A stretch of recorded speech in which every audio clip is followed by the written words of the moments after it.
On the passenger seat sat my duffel bag, containing just 2 t-shirts, a pair of shorts, and a charger. I didn't want to bring much because I wasn't sure how long I'd be at the lake house. Maybe a day, maybe two, maybe I'd face a storm I'd been dodging for 37 years. The cab was quiet, just the low hum of tires on asphalt. I turned the radio on, then off. Any sound felt jarring, except for the memories churning in my head. I was born in a suburb outside Cleveland. My father, Donald, was a high school history teacher. My mother, Patricia, a bank teller. I'm the middle child of 3, with an older brother, Marcus, and a younger sister, Andrea. Growing up, the household had one rule. Donald's word was law. He never yelled, but he'd announce decisions in that low, unyielding tone, and everyone had to obey. My mother was the enforcer, quashing dissent with "your father wants this," and "the family needs to stick together." Marcus inherited our father's dominance perfectly. For years older than me, he'd always take my favorite toys, and if I cried, my mother would say, "You're the younger brother. You need to let your brother have his way." When I was 14, I saved up for a used bike. Marcus borrowed it for a month and returned it with a broken chain and scratched paint. When I complained to my father, he just said, "He's your brother. Don't make a fuss." From then on, I learned not to make a fuss, not to argue, not to protest, not to express myself. It became my survival strategy. After high school, instead of going to college as my father expected, I enlisted in the military. It was my first and only act of open rebellion. My father didn't speak to me for 3 months. I served 4 years, learned mechanical and construction skills, used the GI Bill for community college after my discharge, and started a home renovation and carpentry business. I met Claire, a nurse's aide, gentle but with a core of steel. When we married, my father didn't attend the ceremony. My mother came, but she spent the whole time with red-rimmed eyes, as if I'd committed some terrible sin. 6 years ago, with my own savings and a small loan, I bought that 3-bedroom lake house on Lake Erie. It was my first major asset. I spent 2 whole summers renovating it myself. New roof, updated plumbing, smart locks installed. I gave my parents keys, intending for them to use it for occasional weekend getaways.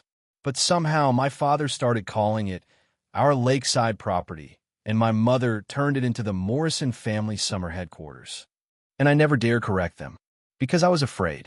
Afraid of my father's disappointed look, my mother's endless sighs, Marcus's sneering sarcasm, and, most of all, of being branded the difficult one by the entire family. But now, things are different. Ella was sick. Claire needed me. And my daughter, with her simple words, "Daddy, stay with me," had pulled me from 37 years of cowardice. I adjusted the rearview mirror and saw my own bloodshot eyes, the stubble on my chin. I should have pulled over at a rest stop to sleep, but I was afraid that if I stopped, my courage would leak away like air from a punctured tire. My phone buzzed in the cup holder. A text from Claire. Ella woke up for a bit, had some apple juice, and went back to sleep. Breathing is stable. Where are you? I typed with one hand. Just past Mansfield. Is she okay? Much better. The doctor said the antibiotics are starting to work. Don't worry about us. Focus on things there. Remember, you're doing this for us, not for them. I put the phone back in the cup holder, a wave of warmth washing over me. Claire never told me to let it slide. She was always on my side, even if it meant opposing the whole Morrison clan. On our wedding day, she'd said, "You don't need to please everyone. You just need to be responsible to me." I hadn't fully understood then. Now I did. A rest area appeared ahead. I pulled in, bought a black coffee, and stood by the truck drinking it.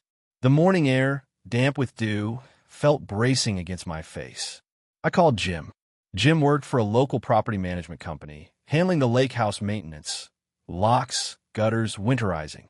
He was in his 50s, a man of few words but reliable. "Jim, it's David." I try to keep my voice calm. "I'll be at the cabin this morning.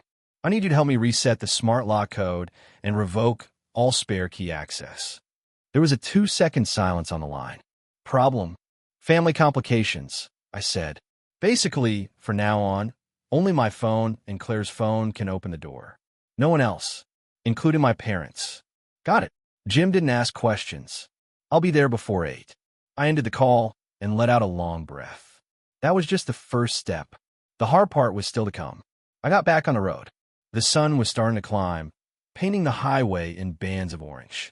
I thought of the morning Ella was born, bathed in that same kind of light. She was so small, so fragile. When the nurse placed her in Claire's arms, her tiny hand instinctively gripped my index finger. I swore then that I would protect her, no matter what. Now, the price for that promise had arrived. At 7:20 a.m., I parked my pickup on the gravel driveway in front of the cabin. The lake shimmered in the morning light, dotted with flecks of gold. A few Canadian geese patrolled the water's edge. The pine forest stood silent. The cabin was wood-framed. On the passenger seat sat my duffel bag, containing just 2 t-shirts, a pair of shorts, and a charger.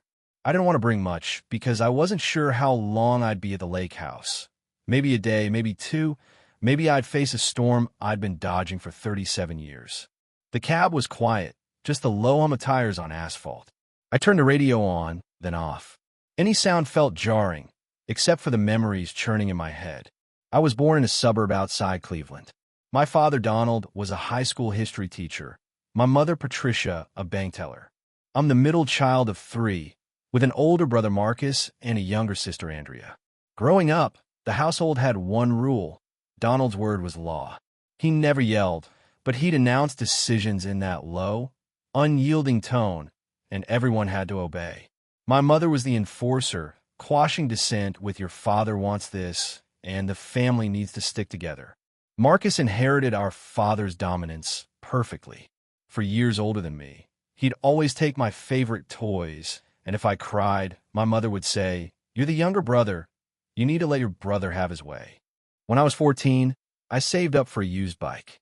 Marcus borrowed it for a month and returned it with a broken chain and scratched paint. When I complained to my father, he just said, "He's your brother. Don't make a fuss." From then on, I learned not to make a fuss.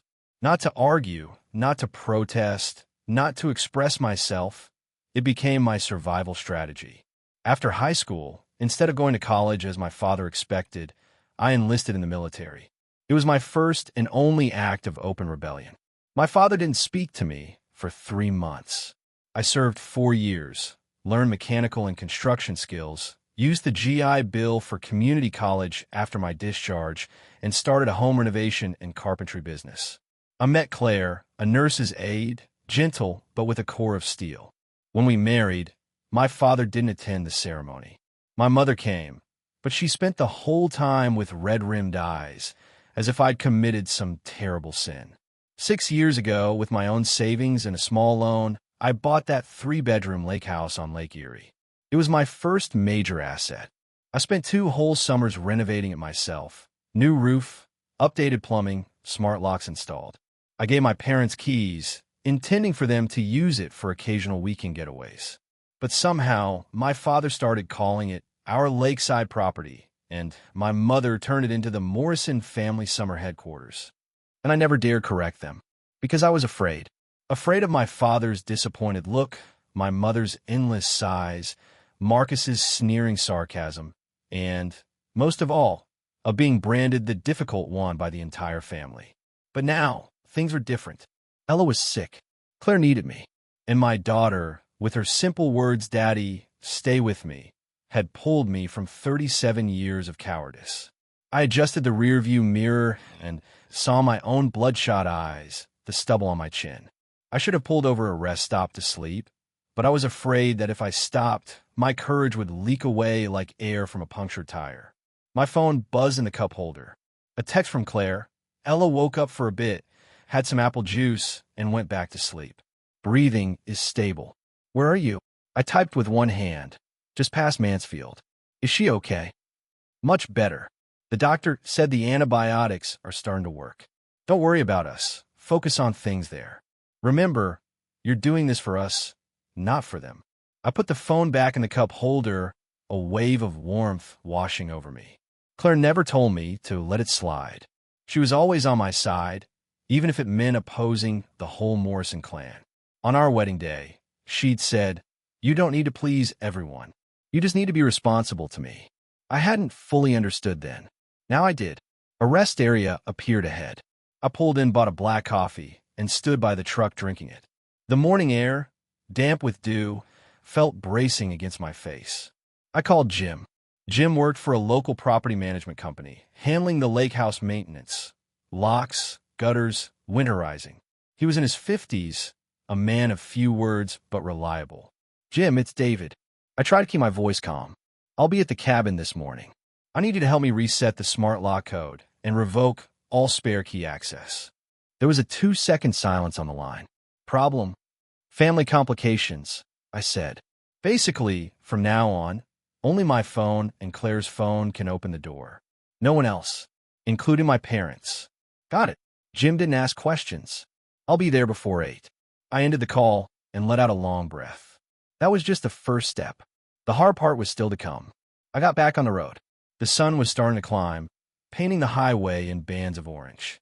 I thought of the morning Ella was born, bathed in that same kind of light. She was so small, so fragile. When the nurse placed her in Claire's arms, her tiny hand instinctively gripped my index finger. I swore then that I would protect her, no matter what. Now the price for that promise had arrived. At 7:20 a.m., I parked my pickup on the gravel driveway in front of the cabin. The lake shimmered in the morning light, dotted with flecks of gold. A few Canadian geese patrolled the water's edge. The pine forest stood silent. The cabin was wood-framed, its dark brown exterior freshly painted by me the year before. A wind chime, chosen by Claire, hung on the porch. Usually, this place felt like a sanctuary. Today, it felt like a battlefield waiting to erupt. Jim was already there, wearing work pants and holding a screwdriver and a tablet. "Morning, David." He nodded. "You look rough." "Haven't slept," I said with a wry smile. We went inside. The cabin smelled faintly of pine and cleaning solution. I'd cleaned it myself last weekend, preparing for the family, but that was to host them, not to shut them out. Jim expertly navigated the smart lock management interface, installed the new control app on my phone, deactivated the old code, and generated a temporary one. I configured it so that only Claire's phone and mine could unlock it remotely. I also set up a guest mode, which required my manual approval for each one-time passcode. Also, I added that spare mechanical key hidden under the flower pot by the door. "Take it away." Jim retrieved the key and pocketed it. "Anything else?" I surveyed the cabin. 3 bedrooms. The master, large with an ensuite, the second with 2 twin beds, the third, small, with just a bunk bed. I decided to lock the master in the second bedroom, leaving only the small room available. If my parents insisted on staying, they could sleep there. But my plan was for them to visit briefly, at most for one night. Put password locks on the master and second bedroom doors. "Lock them down temporarily," I said. "Leave the small room as is."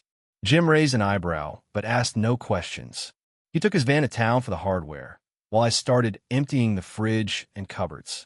I packed up all the food I'd bought for 13 people, cases of drinks, frozen meats, snacks, loaded into the truck bed, and planned to donate it to the local food bank. I left only enough simple provisions for 2 people for 3 days: bread, eggs, milk, some instant noodles. On the living room coffee table, I placed a note, written in marker. "This property belongs to David Morrison. This visit is for my parents only. All other family members must make their own accommodations. Questions? Contact me." My hand was shaking as I wrote it. I didn't dare take a picture and post it in the group chat. That would detonate things prematurely. But I knew that on Friday, that note would land like a bomb among them. By 10 a.m., Jim had installed the locks. I gave him a generous tip and asked him to keep it quiet. "Don't worry," he said. "I didn't see anything." I sat on the porch, sipping iced tea, trying to formulate my explanation. How would I tell my parents? A phone call? A text? Or wait until they arrived?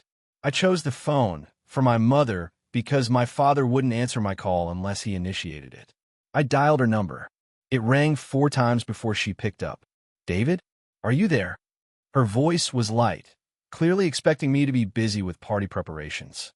"I'm here," I said. "Mom, I wanted to let you know in advance. Things have changed." "Change how?" Her tone immediately sharpened. "Ella's pneumonia isn't better. The doctor said she needs absolute quiet. And with only 3 bedrooms, cramming 13 people in here would mean poor air circulation, which is bad for her recovery. So I've decided, this time, I'm only hosting you and Dad. The others, including uncles, aunts, and Marcus, will need to find other places to stay. There are a few decent motels in town. I can help them book. There was a full 5 seconds of silence. Then my mother spoke, in a tone I'd never heard from her, cold as ice. You're joking, right? No. Do you have any idea that Marcus swapped shifts 3 months in advance for this vacation? Do you know how much Andrea's kids have been looking forward to swimming in the lake? Do you know your father packed all his fishing gear? I know. I kept my voice steady. But Ella is my daughter. Her health is more important than any vacation. The cabin is my house, and I have the right to decide who stays. Your house. She gave a short, bitter laugh. David, your father has always considered it the family property. That's a hurtful thing to say. That's precisely the problem. I never said it was family property. I bought it, I renovated it, I pay the property taxes and insurance, all the bills are in my name. You're welcome to visit, but that doesn't mean you can just bring a crowd of people in. My mother started to cry. She was good at that. Your father will be furious. You know, he has a bad heart. I'll explain it to him, if he's willing to take my call. He won't. He won't answer. She hung up. I held the phone, sitting on the porch, feeling the sweat soak through my t-shirt. A breeze off the lake made the wind chime tinkle, but I had no heart for it. A few minutes later, a text came from my father, his first ever to me. Just 4 words, "You've gone too far." I didn't reply. I pocketed the phone, went inside, and started cleaning the small bedroom. I wanted it to be clean and tidy, a place for my parents if they ultimately decided to come. In the afternoon, I video called Claire. She was holding Ella on the bed. Ella looked a little better, playing with a plush bunny. "Daddy," she chirped when she saw the screen, giving a weak but genuine smile. "Hey, little one, my nose stung. Get better soon, okay? Daddy will be home soon." Claire brought the camera closer, lowering her voice. "Are you okay?" I told Mom. She's furious. Dad texted me, cursing me out. "Can you hold up?" "Even if I can't, I have to." I managed a weak smile. "I've changed the locks and cleared out the food. Friday, either only Mom and Dad stay here, or everyone stays in a motel." "I'm behind you," Claire said. "No matter what happens, I'm behind you. And so is Ella." "Thanks." Ending the call, I felt a wave of loneliness. Not for being physically alone, but because what I was doing, I was facing the entire family's opposition for the first time in my life, without an ally present. Claire was in Columbus, Jim was just an employee. Come Friday, I would be standing at that door, facing my father's rage, my mother's tears, Marcus's fists, and I would have to say no. I closed my eyes, feeling the memory of Ella's tiny hand gripping my finger.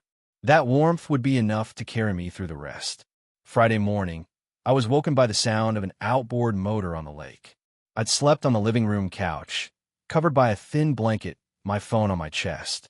Just past 6, the sun already clearing the pine trees, turning the lake a dazzling silver. I sat up, my lower back aching. I'd barely slept, waking every little while to check for messages from Claire. Last night, she'd sent a video of Ella sitting up in bed, holding up a cookie, saying, "Hi, Daddy," to the camera, and I'd almost cried. I made a simple breakfast of eggs and toast. While eating, I texted Claire, "They're coming today. I'll handle it. You and Ella stay put." She replied with a clenched fist emoji. Our private signal for stay strong. Ducks called from the lake. A thin mist hung over the water. Everything seemed peaceful, a typical summer morning, but I knew the calm was about to shatter. Around 9:30, Jim messaged me. "I see 2 cars coming from town, an SUV and a pickup. Looks like your family." I stood, walked to the window, and peered through the blinds. First, the familiar black Chevrolet Suburban, Marcus's with a Lake Life sticker on the bumper. Second, a silver Toyota Sienna, Andrea's, crammed with kids and luggage. They were 2 hours early, classic Morrison style. I stood there, taking a few deep breaths, then walked to the front door, opened it, and stepped onto the porch. My t-shirt was damp with sweat, but I didn't go back to change. I didn't want to look flustered in front of them. Marcus was the first to jump out. He wore bright board shorts, Ray-Bans, a close-crop haircut revealing his sunburned neck. He slammed his door with a heavy thud. "Little brother," he hollered from a distance, arms spread wide, as if for a brotherly embrace. "Man, this place is great. We even stopped for a new grill on the way. We're doing it big this year." He didn't ask about Ella. Didn't even ask why I was there. Andrea and her husband Tim started unloading. A cooler, suitcases, shopping bags. Kids' voices came from the van, the youngest about 4, crying for water. I didn't return Marcus's embrace. I stepped forward, stopping at the edge of the porch steps, hands at my sides, clenched into fists. "Marcus," I said, "I need to talk to you." He stopped, took off his sunglasses, and stared at me. His expression shifted from confusion to wariness. "About what?"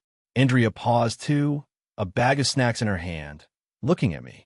Her gaze was softer than Marcus's, but I could tell she sensed something was coming. "Ella is sick. Pneumonia," I said. "The doctor said she needs absolute quiet and limited contact. I've already told Mom and Dad that this time I'm only hosting them. No one else stays here." Marcus let out a short, derisive laugh, shoving his sunglasses in his pocket. "You can't be serious." "I'm serious. I took 3 months of shift swaps and drove 4 hours to get here. And now you're telling me I can't stay? I can book you a motel in town. There are 2 good ones.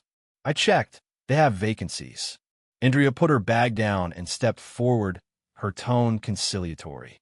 "David, we can be quiet inside. The kids won't make noise, we promise." "Andrea, it's not about noise."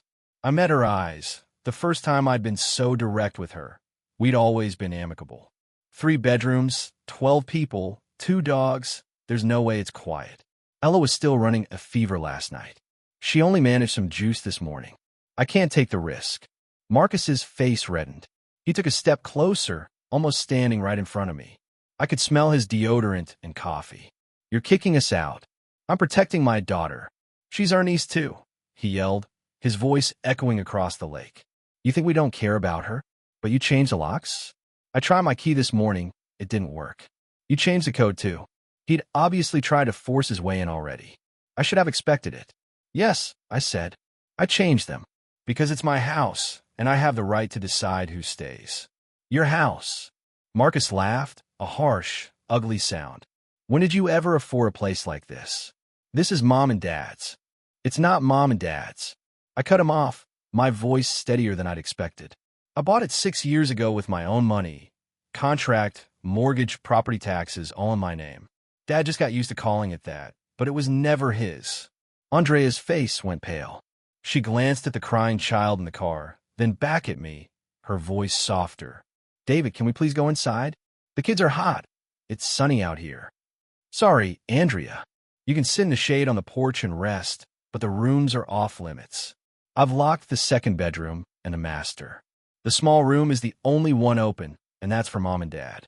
If they don't come, that room stays locked too." Marcus pulled out his phone, jabbing at it, then shouted into it. "Dad, get over here. David's lost his mind." He held the phone to his ear, walking toward the parking area, speaking rapidly. I caught phrases like "change the locks," "kicking us out," "Are you going to do something?" I knew my father was on his way. Their car, an old Buick sedan, was the 3rd one, probably less than half an hour out. Andrea got the kids out of the van and sat them on the porch boards, handing out juice. She didn't look at me, but she didn't argue either. She was a reasonable person, 10 years married into this family. She knew Morrison storms better than I did. She just didn't want to be caught in the middle. Marcus came back from his call, angrier than before. "Dad says you open the door right now, or he's cutting you off." "If that's what he says, I won't be surprised," I said. "But my decision stands." We faced off for a few more minutes. The sun beat down, the concrete in front of the porch glaring white. The kids started complaining about the heat. One little boy spilled juice on his pants, and Andrea knelt to wipe it up. Marcus stood in front of me like a statue, his fists white-knuckled. Then the gray Buick pulled in. My father braked hard on the gravel, tires crunching. My mother sat in the passenger seat, window down, her face carrying that expression I'd seen 1,000 times. Offended, shocked, the look of someone who believed the world owed her something. My father got out. He wore khaki slacks and a checked short-sleeved shirt, his hair completely white, but he stood straight.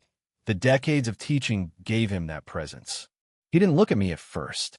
He looked at Marcus, then Andrea, and finally at the closed door of the cabin, the one with the changed lock. David, just my name, 2 syllables, pitched low enough to make my knees instinctively want to buckle. Dad, I replied. He walked to the bottom of the steps and looked up at me. I stood higher, physically looking down on him, but I knew I'd always been the one looking up. Not today, though. Today I didn't step aside. Your mother told me what you decided, he said. I thought she was exaggerating. I see she wasn't. No, exaggeration. I said, Ella is sick. I can't have that many people staying here. You two can stay. The rest go to town. What gives you the right to make that decision for us? My father's voice was rising, a vein in his temple starting to pulse. This weekend is a family affair. It's not just about you, but the house is mine. Dad, you always told me to think of the family. I am thinking of the family. I'm thinking about Ella's health, not the size of the gathering. My mother got out of the car, walking over slowly, clutching a pack of tissues, her eyes red. David, she said, her voice thick with tears, how can you do this to your father? He didn't sleep at all last night. He kept talking about this vacation. Do you know his blood pressure has been high lately? I know. I haven't been sleeping either, because I'm worried about my daughter. Ella will be fine. It's normal for kids to get pneumonia. You had it yourself, and we still managed just fine, didn't we? That sentence hit me hard. I looked down at my mother, standing a half step behind my father, always his auxiliary, clearing the way with emotion. Mom, listen. What you just said, that's exactly the problem. You didn't have a choice back then, but I do now. I have the means to let my daughter recover in a quiet environment. Why wouldn't I do that? My father stepped up, gripping the porch pillar, bringing his face close to mine. I could see the lines around his eyes and the veins in his whites. David, unlock the door now, let everyone in, and we'll sit down and talk. I'll allow you to state your opinion first. Dad, I'm not stating an opinion. I stepped back half a pace, not from fear, but to see his whole face. I'm making a decision. It's already made. In that moment, time seemed to freeze. Marcus stood off to the side, chest heaving, a flicker of surprise in his eyes. He'd never seen me like this. Andrea crouched among the children, but she was watching me too. My mother clutched her tissues, knuckles white. My father stared into my eyes, searching for a crack, a trace of the old David who would back down and apologize. But I didn't give him one. I turned, picked up the note I'd written earlier, and held it out to my father. He glanced down at it, then back up at me, his lips moving soundlessly. The note was clear. This property belongs to David Morrison. This visit is for my parents only. All other family members must make their own accommodations. Questions? Contact me. He crumpled it into a ball and threw it on the ground. You're humiliating me. I'm not. I'm just stating facts. You can come in, sit down, have a glass of water, and decide whether you want to stay. But everyone else has to go. My mother started to cry, real tears this time, streaming down her cheeks, dabbing them with her tissue, her shoulders shaking. David, look what you're doing to your father. You were never like this as a child. Mom, I never dared to be like this as a child, I said. But now I have a daughter. She needs me to protect her more than I ever needed to please you. Marcus spun around, walked to his SUV, and slammed the door. The engine roared to life. He executed a sharp turn, tires spitting gravel, and drove off toward town. Andrea stood up, looking from me to our parents, her expression complicated. But she just said quietly, I'll check into a motel in town. The kids need to settle somewhere. She got the children back into the Sienna. Before driving off, she rolled down her window and gave me a small nod. Not a nod of surrender, but of understanding. She was a mother of 3. She got it. Only my father, my mother, and I remained on the porch. My father stood with his back to me, looking at the lake, his shoulders moving slightly as he breathed. My mother sobbed quietly, picking up the crumpled note from the ground, clutching it like evidence. I stood there for a long time, until the lake breeze dried the sweat on my back. Then I pushed the cabin door open and stepped aside. "Dad, Mom, come in and have some water." My father didn't move. My mother hesitated, then gently tugged at his sleeve. He shook her off, but he turned and stepped up onto the porch. As he passed me, I caught the familiar scent of his aftershave, the old brand he'd used for 30 years. I poured them both glasses of ice water and put them on the dining table. My mother sat down, sipping slowly, her eyes still red. My father didn't sit. He paced the cabin, hands clasped behind his back, inspecting every corner, a habit of his, like he was surveying his domain. But when he reached the locked door of the second bedroom, he stopped and turned to me. "You really locked it? Really locked it? Where do we sleep tonight, then?" "There's a bunk bed in the small room. I put on fresh sheets. You can stay tonight if you want." "One night," he sneered. "As many nights as you want. But just the two of you. No one else stays here." My mother put down her glass.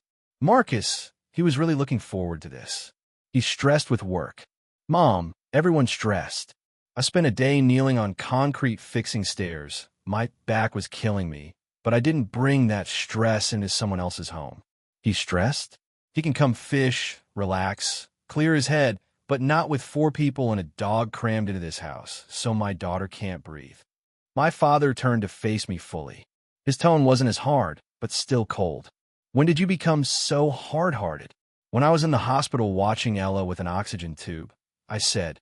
My voice quivered, but I held it together. "Dad, you were never in the military." "I was.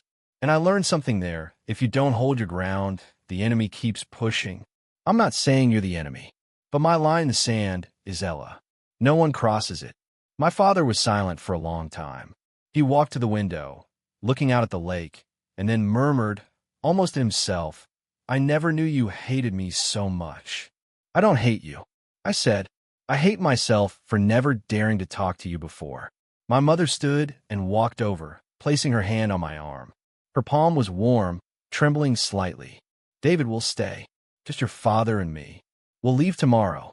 "Mom, you could stay longer." "No need." She shook her head. "Your father won't be comfortable. But today, let's leave it at this." She walked to the small bedroom, looked in, then came out and started bringing in luggage from the car.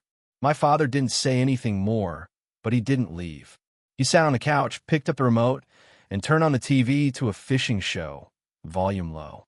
I stood in the kitchen, leaning against the counter, watching their backs, feeling a strange calm. The storm hadn't fully passed, but it had at least paused for now. Marcus was gone.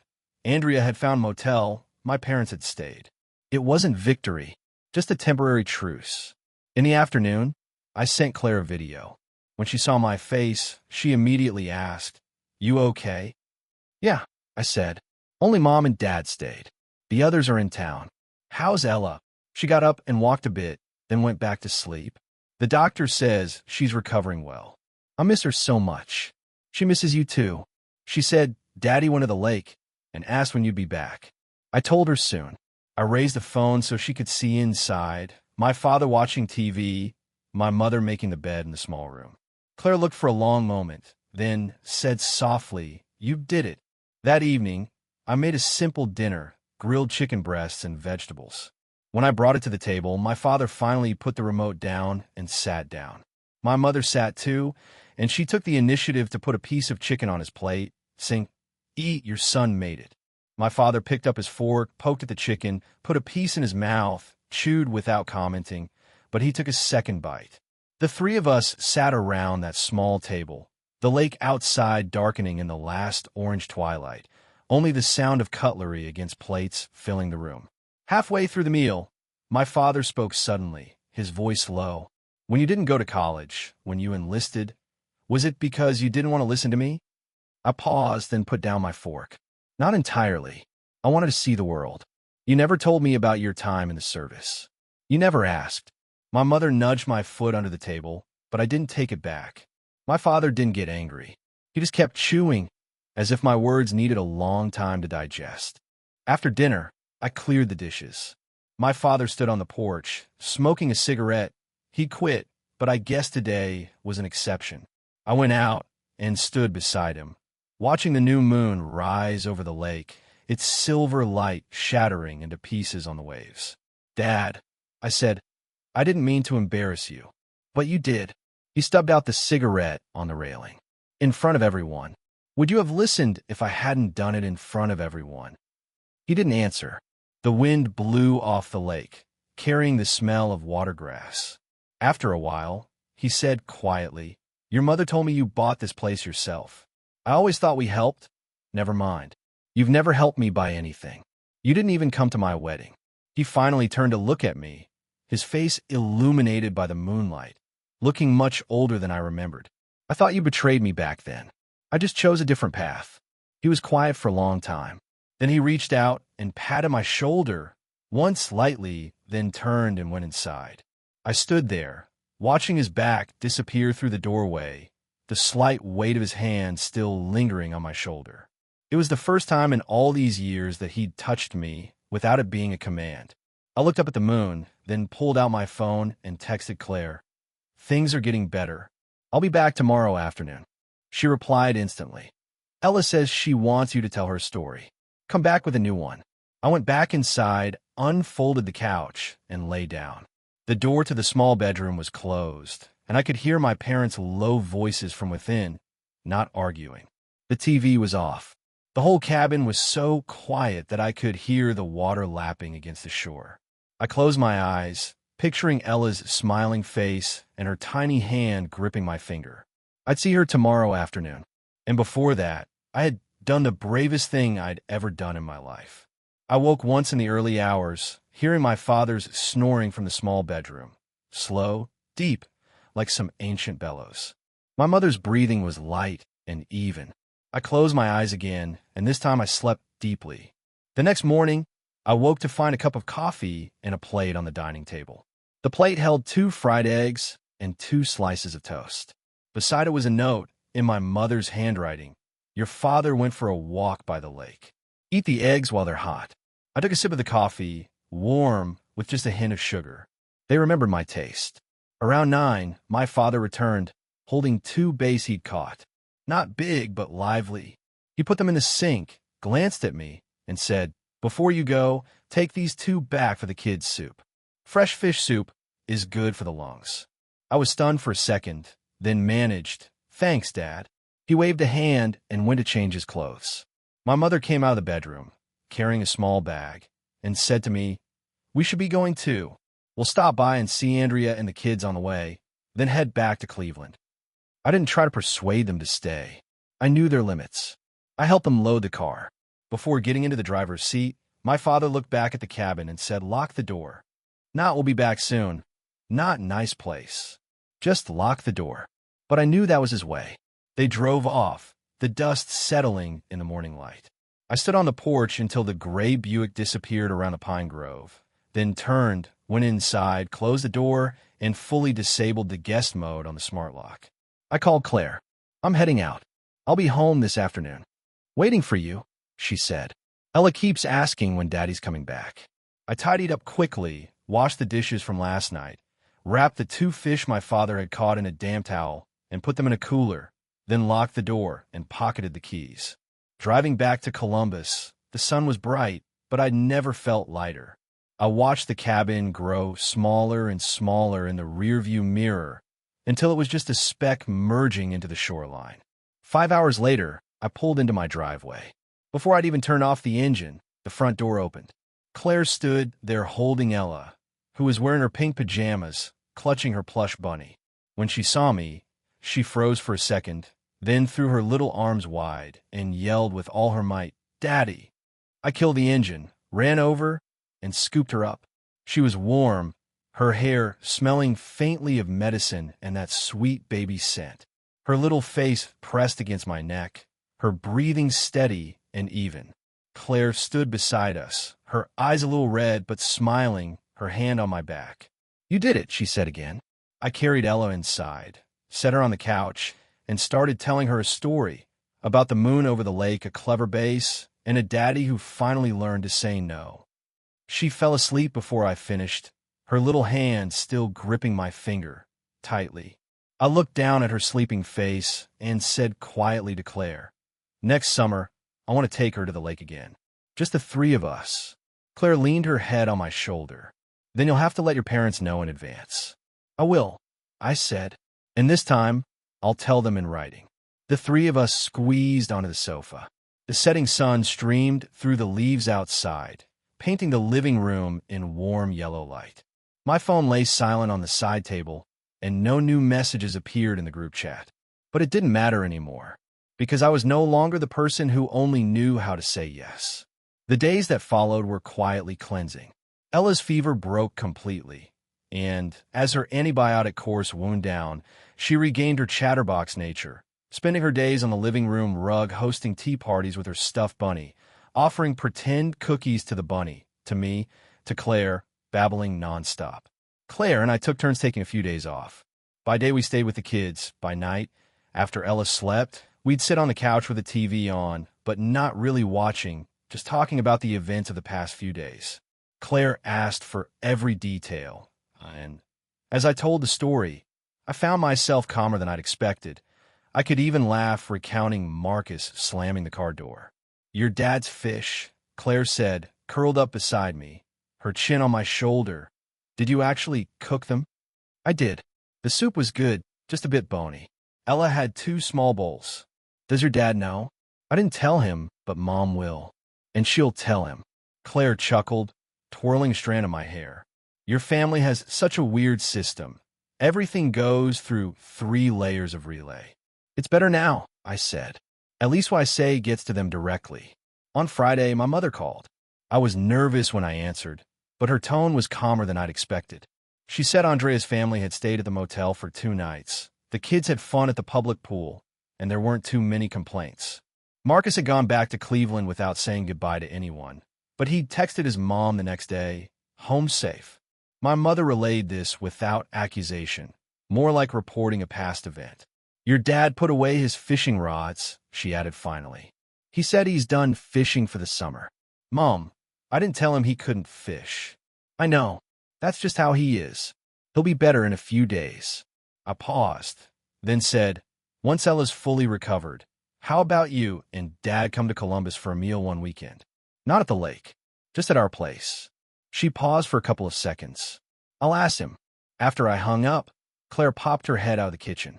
"How'd it go?" "Okay. Much better than last week." "So does that mean you won?" I thought about it. It's not about winning. It's that they're finally starting to treat me like an adult. Ella came running over from the living room, bare feet slapping the floor, holding up a puzzle piece. She looked up at me with a serious face. "Daddy, where does this go?" I crouched down and studied the puzzle with her, figuring out which slot it fit into. Her hair brushed against my face, soft and smelling of baby shampoo. I helped her press the piece into place. She clapped in delight and ran off for another. I got back to my carpentry work. I'd had to push back a few clients because of my time off, and I needed to catch up. On Thursday, I visited an elderly client, Mrs. Abernathy, who lived alone. Whenever I worked at her house, she'd make me lemonade and chat about her grandkids. That day, she came out with her tea, watched me kneeling to fix screws, and suddenly asked, "David, you look different today. Lighter somehow." I looked up and smiled. "Must be the good weather." "It's not the weather," she said, shaking her head, her silver curls glinting in the sun. "It's that you've let go of something. I've seen enough people in my life. You used to be so tense. Today, you're relaxed." I didn't explain, but I thought about her words on the drive home. It was that obvious. My 30 years of tension were visible to anyone. Sunday morning, I was mowing the front lawn when a gray Buick pulled up in front of my house. The engine died. My father got out first, then my mother from the passenger side, carrying a thermal bag. I shut off the mower and stood in the middle of the lawn, watching them walk across the yard. My father wore a clean light blue shirt, khakis, but no belt, a more casual look. My mother waved. "You didn't say you were coming," I said. "Your mother wanted to surprise you," my father said. His tone was still a bit stiff, but there was no edge to it. My mother held up the thermal bag. "I made chicken soup for Ella. Free-range chicken, with yam, good for the lungs. You young folks don't know how to make this stuff." I let them in. Claire came out of the kitchen, looked surprised for a second, then naturally took the bag. "Oh, Auntie, you're too kind.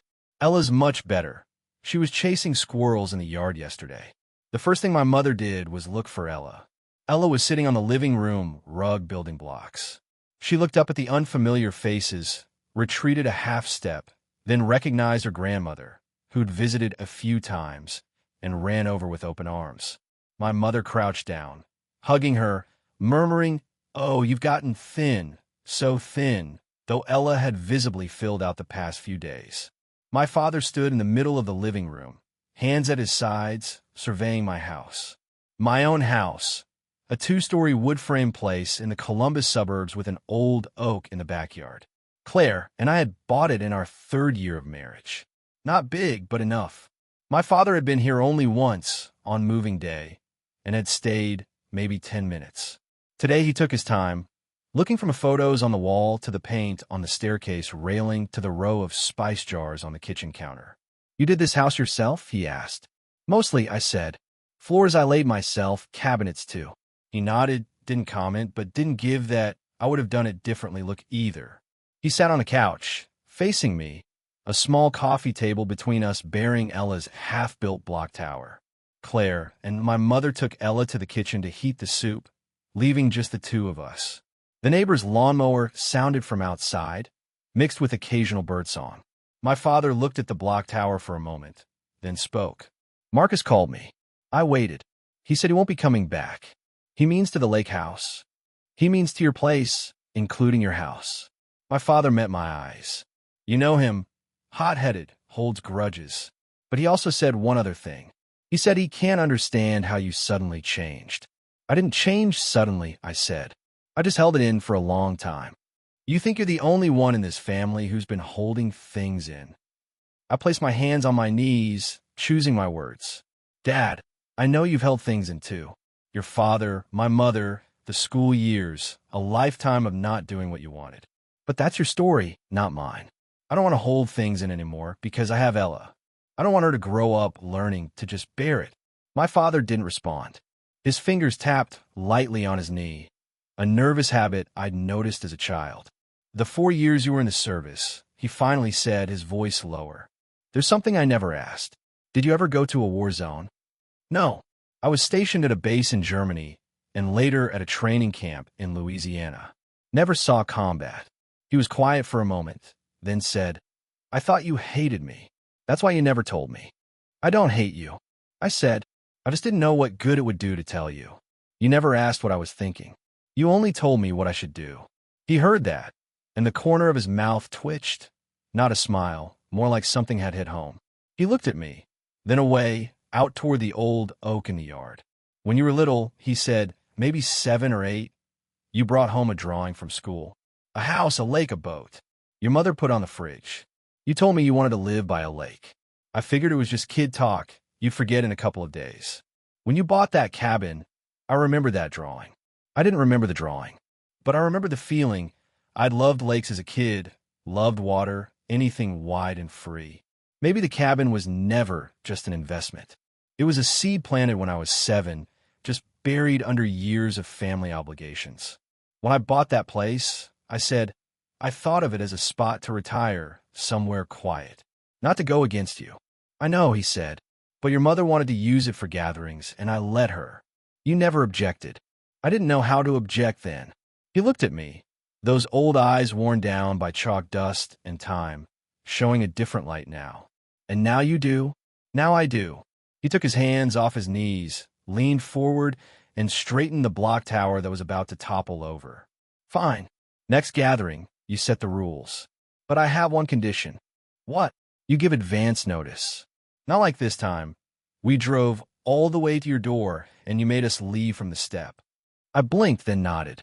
"Deal. Next time, I'll send a written notice at least a month in advance. Clear in writing." "Email," he repeated the word, and the corner of his mouth finally curved into something like amusement. "All right. I guess at my age, I'll have to learn to read email." From the kitchen came Ella's laughter, mixed with my mother's and Claire's voices. My mother was telling some old family story, Claire laughing, Ella shrieking more. The sounds blended and flowed from the open kitchen door, soft and warm, taking the edge off our conversation. My father stood up and walked to the kitchen door, leaning against the frame. I stood beside him. Ella sat in her booster seat, a small bowl of soup in front of her, trying to scoop a piece of chicken with her spoon. Halfway to her mouth, it dropped on her bib, and she just picked it up with her fingers and shoved it in. My mother sat next to her, wiping her mouth, murmuring, "Slow down, slow down." My father watched this scene and suddenly murmured, "She's just like you were. Ow! The way she eats. You were the same, stuffing everything in, greasy ring around your mouth." I turned to look at him, but he was still watching Ella. His face wore an expression I rarely saw. Relaxed, unguarded, not the teacher who'd stood at a lectern for decades, but just a grandfather. They stayed for over 3 hours that afternoon, drank tea, ate the homemade cookies my mother brought, and my father even walked around the yard, inspected the old oak, and said, "Nice tree. If you trim the branches on the south side, the backyard will be cooler in summer." When I heard that, I didn't feel order around. I felt he was right. I should trim them. As they left, Ella ran to the porch herself and waved. "Bye, Grandma. Bye, Grandpa." My mother's eyes welled up. My father turned and waved without looking back. The gray Buick's taillights blinked at the end of the street before turning out of sight. Claire held Ella beside me. "They're easier to get along with than before. Maybe I'm easier to get along with. Do you think your dad said what he wanted to say today?" I thought about it. He said some. Maybe not all, but more than before. That night, after Ella slept, I sat in my study, opened my laptop, and created a new document. I typed the title, Lake House Usage Rules. I thought for a while, then started typing. Rule 1. Usage periods must be negotiated in advance, confirmed via email. Rule 2. Maximum occupancy per period.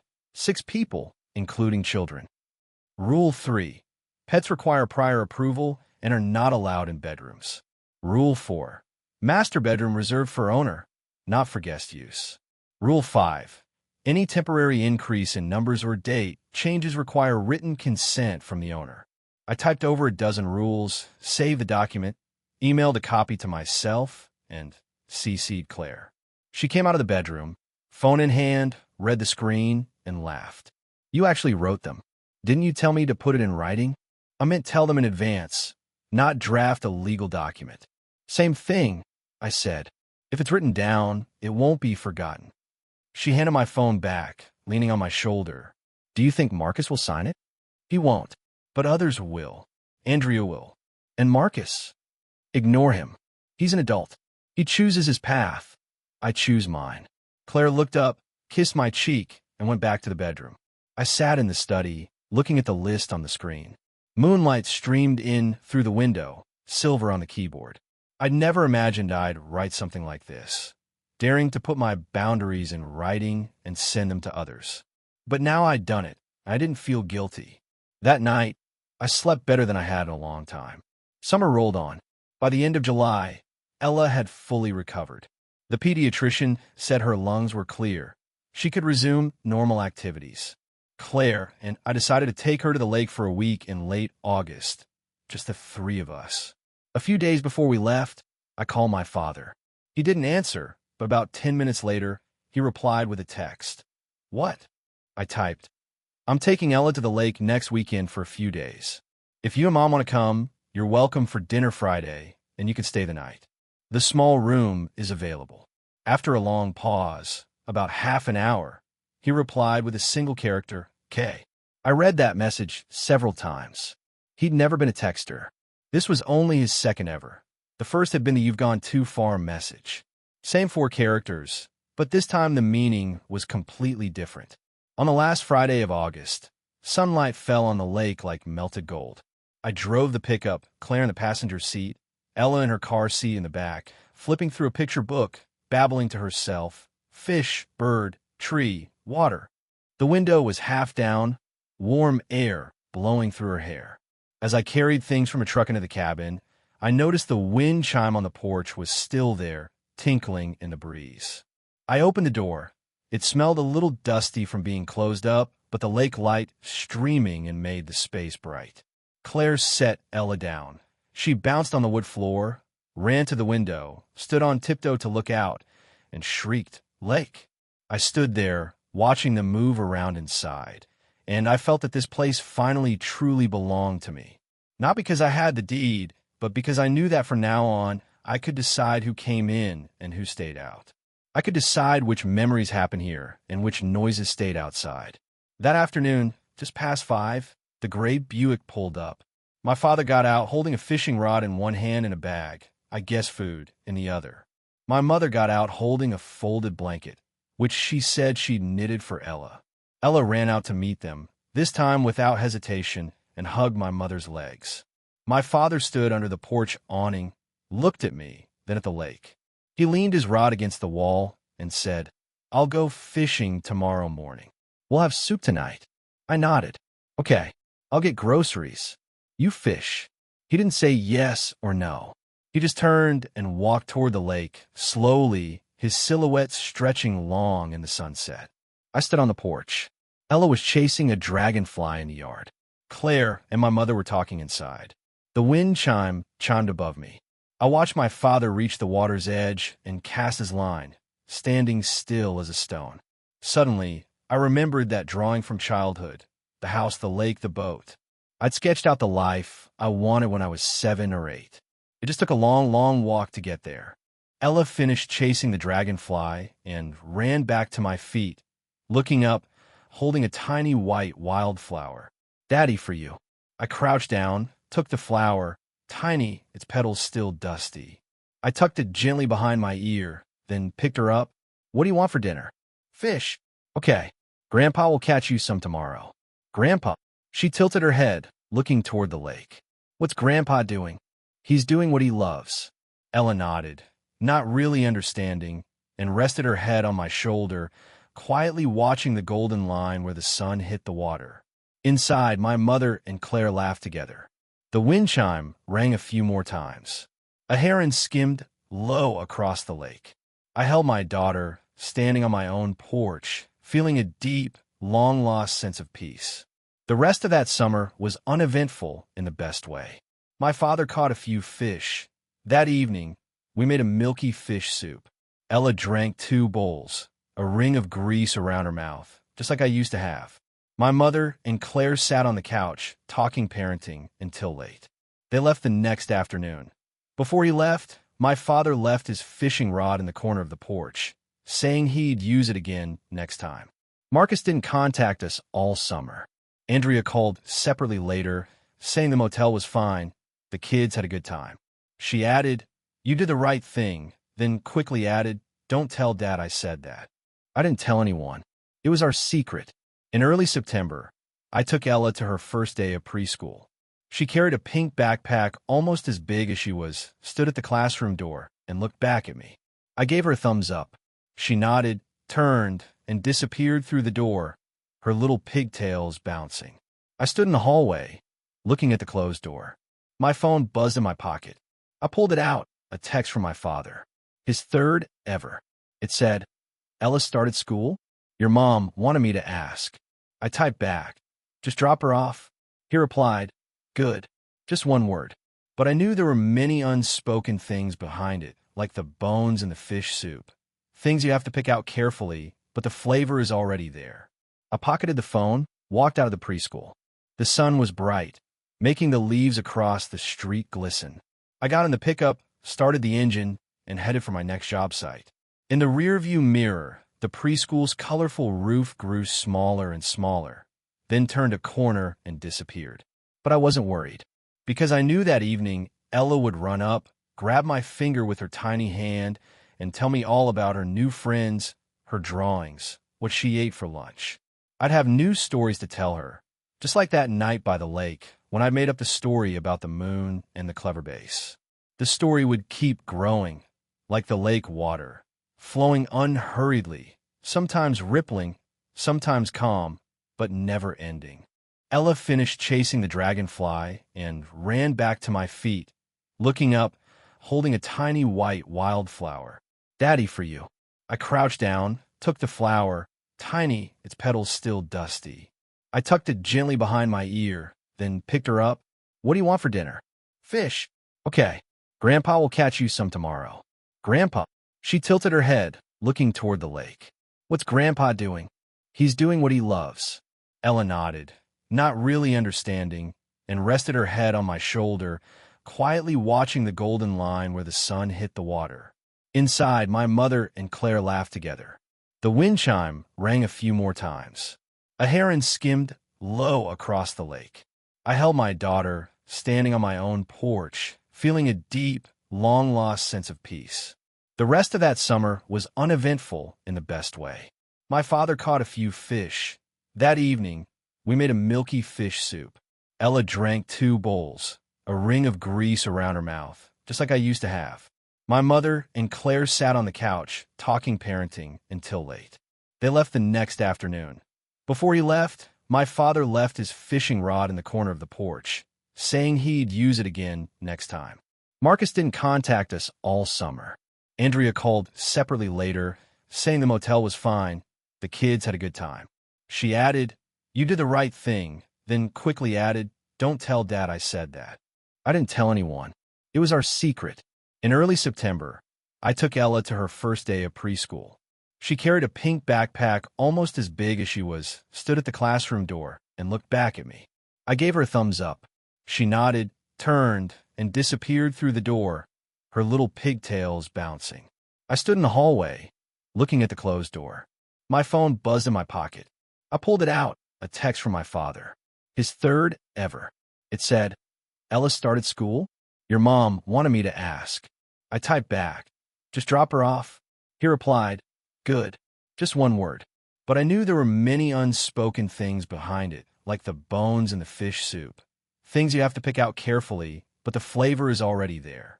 I pocketed the phone, walked out of the preschool.